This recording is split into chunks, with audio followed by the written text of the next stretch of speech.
Good evening, neighbors. I'm so excited to be back with you for my first in-person State of the City since 2020. Thank you for being here and tuning in tonight. I especially want to thank all the elected officials and our community partners that have joined us as well. Really appreciate you all being here. We're here tonight in the heart of our city in the historic King Lincoln Bronzeville neighborhood, home to the historic Lincoln Theater, our gracious host for this evening. Nearby, we have Batiste, a family-owned business with an impressive 8 decades of success under its belt, and the mayor's family's personal florist. And the Delphi Bank, which made history last year when it opened its doors as the first Black-owned bank in Ohio.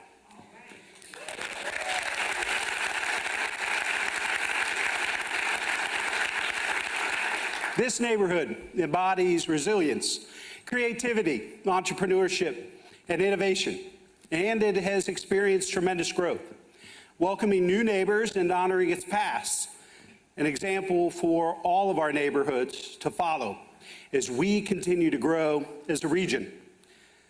Columbus, a bright and boundless future awaits us.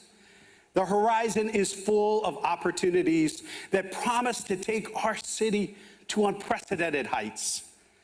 Yet, this journey requires more from us than mere passive observation. It demands we have the courage to dream big and the audacity to make those dreams a reality. The next 10 to 15 years will determine whether our parents, kids, and grandkids will be able to afford to live in this community and thrive. We want the very best for them. We owe them that much, especially after all they've been through these last few years. We cannot simply allow events to come at us. We have to take the reins and shape the future for ourselves. We must be purposeful and intentional in all that we do, all through the lens of equity. We're committed to pursuing growth that is both dynamic and inclusive. We're on this journey together, so we must ensure that shared prosperity reaches every family in every neighborhood across Columbus. This work springs from a simple idea. Where you start shouldn't dictate where you end up. This applies to virtually every aspect of life. Whether it means living in a neighborhood confronting crime to living in one that is safe, stable, and secure at all times of the day. Or renting, going from renting a home to owning a home. Or moving into a neighborhood that better suits the changing needs of you and your loved ones. Or ensuring access to efficient, reliable transportation that connects you to the essentials of life. Or fostering an environment where upward mobility is squarely within reach. We want everyone in this community to see themselves in our city's future. And I'm truly excited about all that lies ahead. We'll continue to focus on advancing safety, transit, and housing. Those are my top priorities for this year. They're indelibly connected, and they will remain critical as we become the economic juggernaut of the 21st century. But friends, this is a decade of action. It will require change. It will require conviction. But this is a pro-growth community, and we believe the sky's the limit in the city of Columbus. We don't want to just get bigger. We want to get better. This must include, first and foremost, safe and vibrant neighborhoods. And I'm proud to say we're bringing violent crime down while strengthening security and stability citywide. We are on the right path, despite an unfortunate uptick in violence in recent days. These incidents are completely and totally unacceptable, and they must stop. We will not allow these events to diminish our sense of safety or change the way we live. We will not allow a small number of people to destroy our sense of community. We will not be deterred from seeking progress or improvement to protect lives and livelihoods throughout Columbus. And we all have a role to play, and we need the entire community to step up. We refuse to surrender the gains we have achieved, including a dramatic drop in homicide. And although a single homicide is one too many, it's important to remember that homicides this year are at their lowest level in 8 years. Nationally, Columbus has seen one of the largest drops in homicides among major U.S. cities, while fatal domestic violence incidents and non-fatal shootings are also down year over year.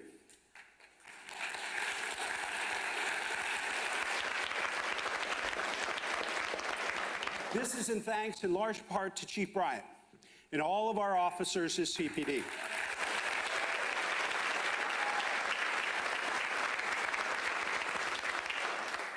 They've worked hard to bring down violent crime and recover record numbers of guns from our streets, all while putting their own lives and well-being at risk every single day.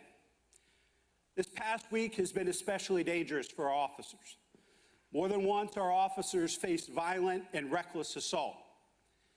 Neighbors, anytime an officer is shot, disrespected, or attacked in the city of Columbus, it is a threat to all of us, and we're not going to stand for it in Columbus. Our officers deserve the best from us. We expect the very best from them, and we need each other to be successful. I'm grateful for their focus on building bridges with the community, leading to historic levels of crime tips, which have helped drive up homicide solve rates above 90%. And we continue to enlist the manpower, resources, and expertise of law enforcement agencies spanning all levels of government to rid our neighborhoods of the worst of the worst. One thing I'm particularly proud of is the Crime Gun Intelligence Center. This is a partnership between the city, Governor DeWine, and the state, and Director Steve Dettelbach at the ATF. Officers are telling me directly about its transformational impact. They're telling me it used to take 40 to 50 days to trace a firearm to other crimes or back to its source. Tracing is critical when you consider the fact that most crime guns tend to be used in multiple crimes. And now, thanks to this new center, they're able to trace a gun within 48 hours. This supports our record high case closure rates. It is why we continue to pursue the best and latest technologies to make a meaningful difference.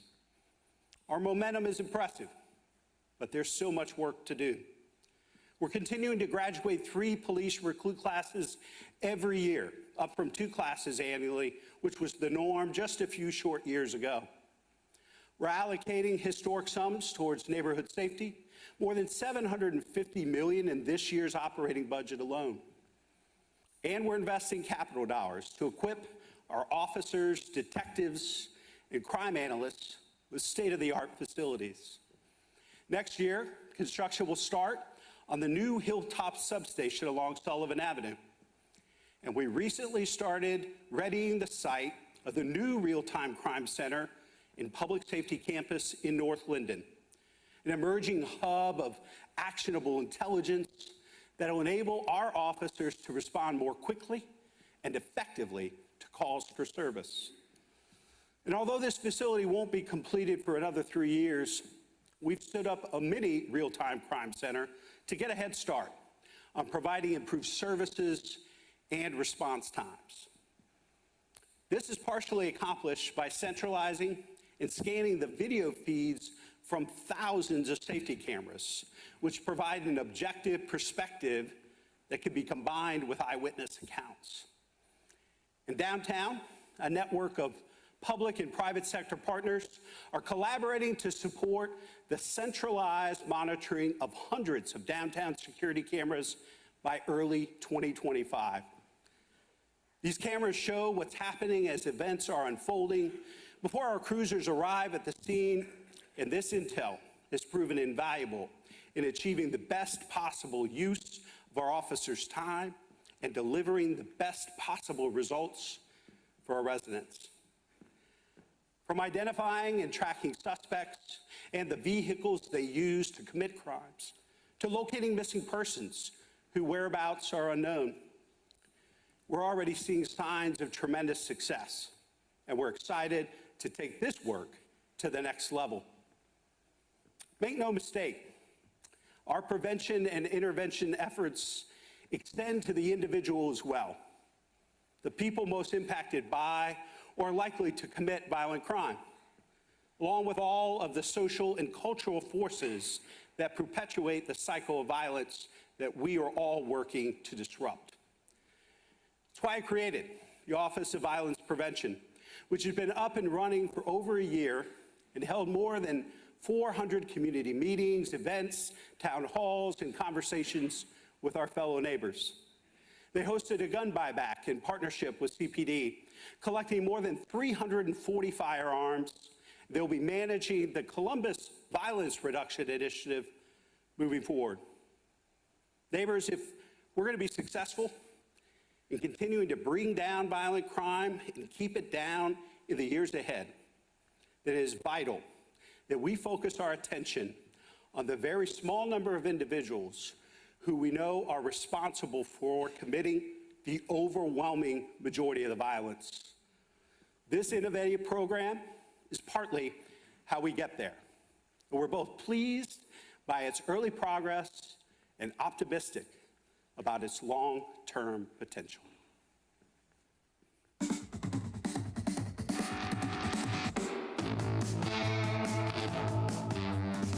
Just being a part of that life, you know, and understanding where it takes you, it's just not worth it. And a lot of the times, we lack the guidance because we don't have it. And because we don't have that guidance, we really don't know another option. Getting connected with people like CVR and people that really want to help you, it shows you that the grass is greener on the other side.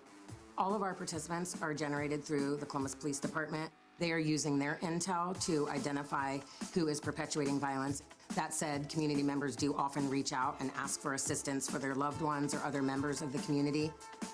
To see an individual or see a family and just to see on their faces the possibility, there's power in possibility.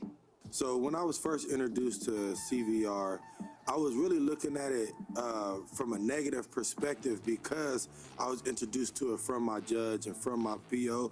It was good that I was placed there because I could be a person that's of influence to the people that's there, being in the life of gangs, and then what's the process look like to transition. A call-in session is one of two interventions. This is a group intervention in person. Law enforcement, along with community violence reduction and community moral voices and some other officials, meet together with them to bring a message of hope, help, and healing. It does allow the individuals to know that it's not just about law enforcement, but there are individuals who want to see them be safe, alive, out of prison, and in the community. CVR offers some tremendous resources, and the one that most of the individuals are looking for is, of course, a job. So there are job resources that are available. One of the things they helped me do was connect with the Chamber of Commerce. That was kind of like a business course event. It helped me get some business information. That alone was a resource to help open a few other doors to kind of grow the business to the next level.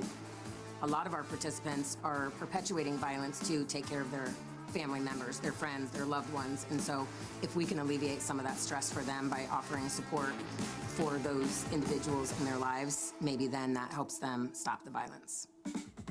For the people that feel like they're too deep and want to make that change, just find someone that you're comfortable talking to, because a lot of people have those burdens but don't really have someone that they're comfortable venting to, and having people like CVR staff allow for you to be comfortable to vent but help navigate you through those feelings is the first step to get that transition. As of March 31st, 2024, we have 117 people that have heard the message. And so of those, 74% 87 individuals are safe, alive, and out of prison. I see the changes, and I see the difference that it's making in the community.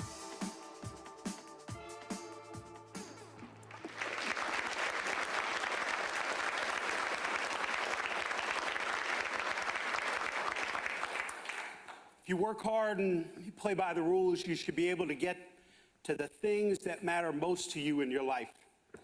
This requires that we connect the dots between work and housing and healthcare and education, recreation. All of these facets influence one another. In most cases, you can't have one without the other. What we do now must do now, is to link them together, using safe, reliable public transportation as our catalyst for change. For nearly 100 years, the growth of our city has been centered around the automobile, which paved the way for a car-centric transportation system. This just isn't going to cut it any longer, especially with 1 million new residents slated to arrive in our region over the next 25 years. Does anyone want to see 1 million more cars on the road? Do any of us want longer commute times, more traffic congestion, and increased pollution degrading our natural environment and quality of life? I know I don't. At the same time, a community that's designed and built around the use of a car has never been fair, feasible, or ideal for our neighbors who cannot afford or don't want to own a vehicle. This is where Link Us comes in as our region's comprehensive transportation plan. It'll create a new, improved, and affordable mobility system across Central Ohio by installing at least 5 rapid transit lines, starting along West Broad Street, East Main, and Olentangy River Road, some of our major growth corridors. Bus Rapid Transit, or BRT for short, offers an experience that feels like light rail, moves as quickly as light rail, and can be up to 7 times less expensive to build when you look at the cost per mile. Well, we're not stopping there. We're also building more than 500 miles of bikeways, sidewalks, and trails in communities across Central Ohio, all within CODA's service area, to cultivate a network of neighborhoods that are more bikeable and walkable. Banding together as a region to do big things. This is how we'll create a more cohesive and connected region. And this is how we'll facilitate more convenient and affordable access to even more destinations. These planned investments will have a ripple effect too, spurring new development, reducing household transportation costs, and better connecting our residents with what they need. In fact, the first 3 Link Us corridors will create access to more than 380,000 jobs at workplaces across the region over the next decade.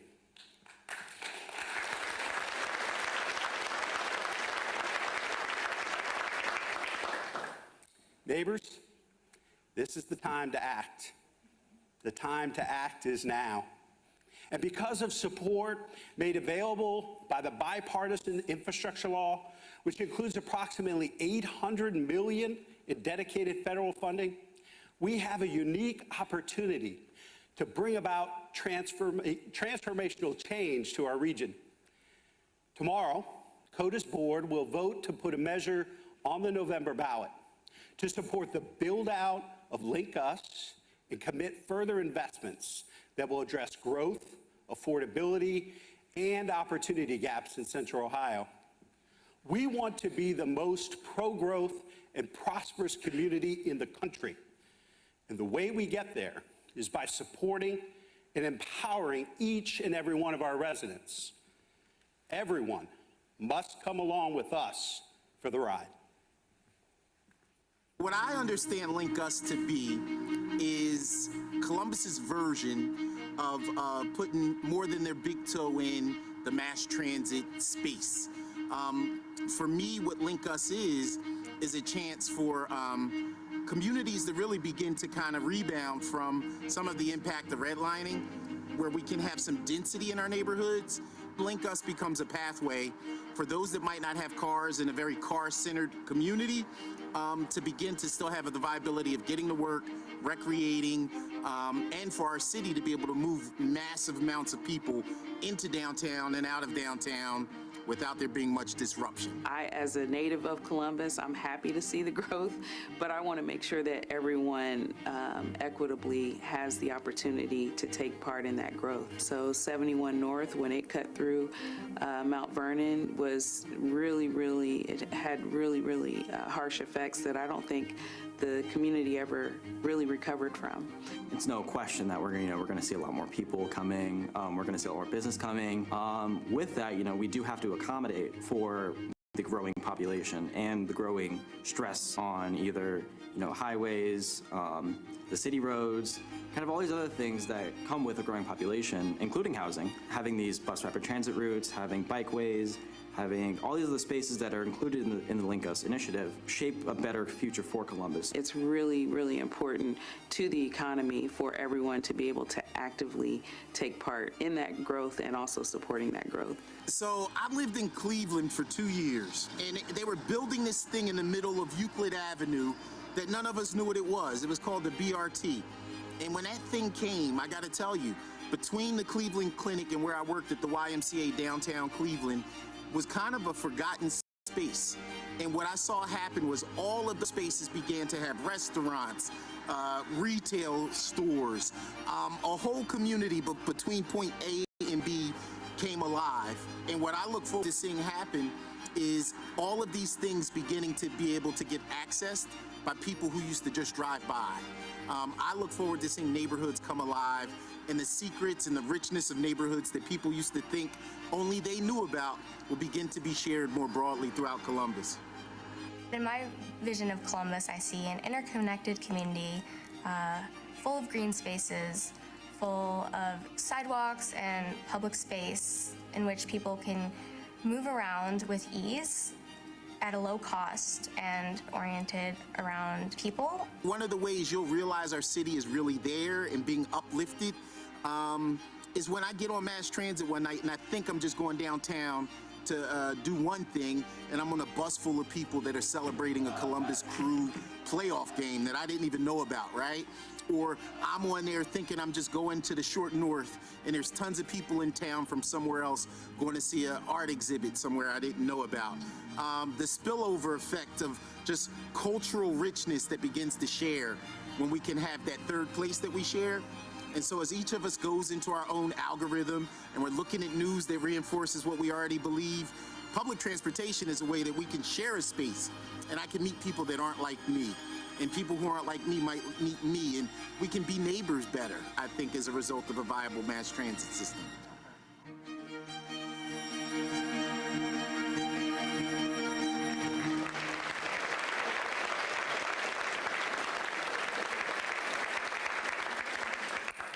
The only way for us to realize our vision is to roll up our sleeves and do the difficult work. Work that's been brushed off or pushed aside, decade after decade, despite mounting pressures to act or move in a new direction. Neighbors, Columbus is a city on the rise. We are the heart and soul of this region, and our population is growing faster than we can build new housing to accommodate everyone. In fact, we grew faster than every other American city at the end of last year. And Morrissey projects Central Ohio's population will exceed 3 million by 2050. That's the most rapid and significant population growth we have ever seen. But at our current trajectory, we'll have fewer homes than families in Central Ohio by 2030.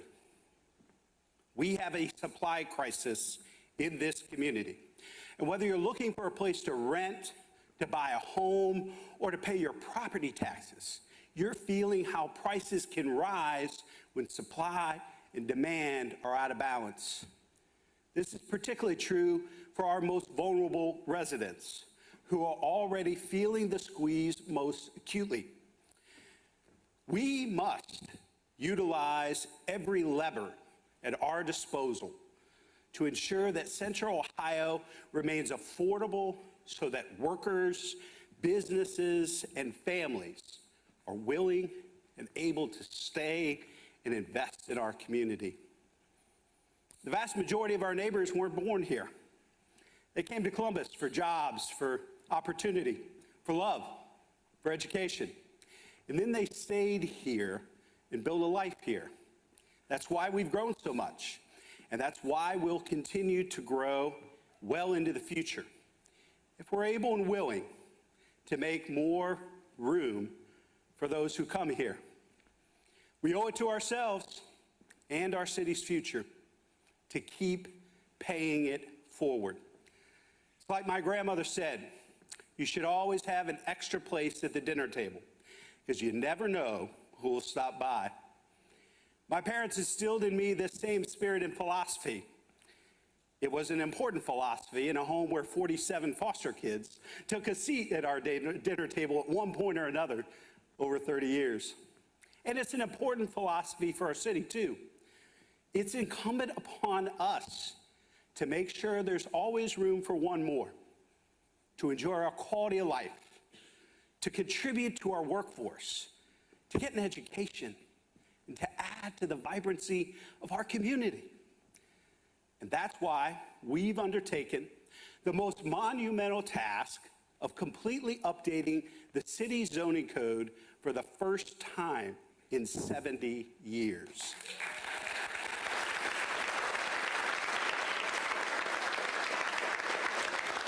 We won't be able to pull up enough seats at our table until we change this zoning code. Here's what zoning reform gets us: clearer and higher standards to build new housing and businesses. Not only will this speed up construction, it'll allow for the kind of construction we need in order to keep up with the demand. And we plan to start by focusing on our major corridors, which 2 decades of community plans tell us is where our neighbors most want to see height and density. This again directly connects to Link Us, marshaling our resources around areas of community that have experienced tremendous growth, and further closing the gaps between housing and transportation. We're also modernizing standards surrounding parking spaces and building design, abandoning the old era of one-size-fits-all, and tailoring our code to enhance the potential of individual neighborhoods through the creation of 6 zoning districts. This supports our overarching goal to pursue higher quality building design in all Columbus neighborhoods. These upgrades will lead to the construction of more housing, which boosts supply, lowers cost.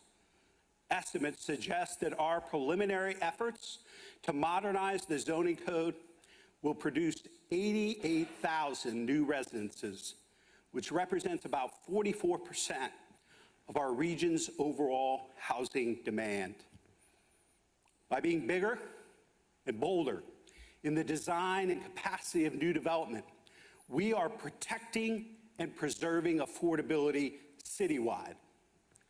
This keeps more of our residents in their homes while reducing the financial burdens that many families are feeling. But if we want to build the housing we need at the prices we seek, then we have to incentivize it. Through this new code, we'll tether the ability to build taller structures with the requirement to include affordable units, to make even greater strides in fostering vibrant, economically diverse neighborhoods. And by widening the boundaries of the city's community reinvestment area policy to match the footprint of the entire city, we are now able to build more affordable housing without limiting construction to certain neighborhoods. Everybody needs to do their fair share. We think this is the right path forward. And to continue supporting the creation of affordable housing at a time when the cost of labor, land, and materials is at an all-time high. Tonight, I'm calling on the city's Building and Zoning Department to create a fast-track approval process for new affordable housing developments. So if you're ready and able to build housing for our neighbors who are struggling to pay rent, we'll move you to the front of the line. But Columbus alone cannot create all of the market rate and affordable housing our region needs to overcome our housing shortage. That's why I'm working with a coalition of public, private, and nonprofit leaders to spearhead and coordinate our region's housing efforts more proactively. Once this new regional coalition is officially online, we fully expect that it will be able to facilitate the construction of 200,000 new housing units over the next 10 years, which is what we need just to keep pace with demand. What's more, it will serve as a dedicated champion and steward for this crucial work. And it'll build upon all of the new policies we've introduced and the $250 million of bond funding that Columbus voters have already committed toward this collective community left to foster a healthy regional housing market. Perhaps you've picked up on a theme here. I keep using the word regional to describe both our challenges and our opportunities. That's because all of the most pressing issues of the day, from safety to housing to zoning to transit, involve all of our communities. If we don't work collaboratively, it will see growth affect our region in uneven and inequitable ways, widening gaps in opportunity and prosperity, and hindering both the speed and scale of our shared progress. We aren't growing separately or in silos. Our fates are closely intertwined. When we work together as a region, all of us benefit. The people of Columbus, those that live here, work here, study here, travel here, and those who are choosing to put down roots here. I will always advance and advocate for your best interests and do everything within my power to enlist the full, unfettered participation of others to maximize our collective impact. My challenge to our suburban neighbors is this: stand with us. Be part of the solution and contribute to the cause. There is too much on the line for the families we've been entrusted to serve. And I'm grateful to cities like Bexley, Whitehall, Grove City, and Reynoldsburg, and their leaders for going above and beyond by embracing growth and doing their part to bolster housing inventory across our region.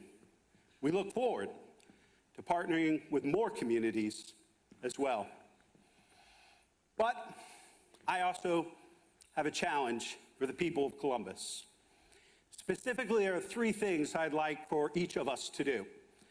First, lean in on Zone In. Learn everything you can about our proposed changes to the city's zoning code and share your feedback. Second, learn everything you can about Link Us and make your voices heard this fall when the future of mobility will appear on your ballot. And finally, take it upon yourself to mentor a young person to help light their pathway forward. There are multiple ways to do this, and there are several local organizations who make it their mission to lift up our city's youth.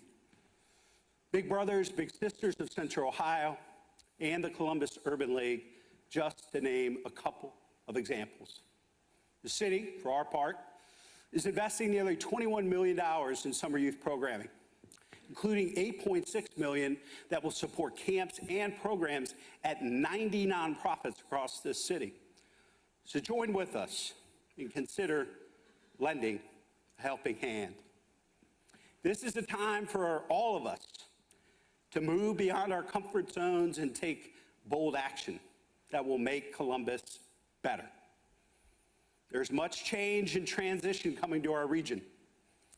We need to be welcoming of new neighbors, fresh ideas, and unconventional thinking. More than that, it's safe to say that we can all expect this year to be exceptionally polarized and divisive with the upcoming election and all that is on the line for our nation here at home and abroad. But neighbors, we have an opportunity in this city to be that shining city on a hill, a place where we can have rigorous debate, discussion, and disagreement without acrimony, violence, revolt. Let's continue to be a beacon of hope for the rest of the country, welcoming folks from all backgrounds and beliefs and listening to what others feel or have to say. Respect matters. Dignity matters. Decency matters. Kindness and compassion absolutely matter. We're stronger together, so let us move forward together. For the sake of our children and all who stand to inherit this remarkable city in the generations to come. May God bless you, and may God bless the city of Columbus.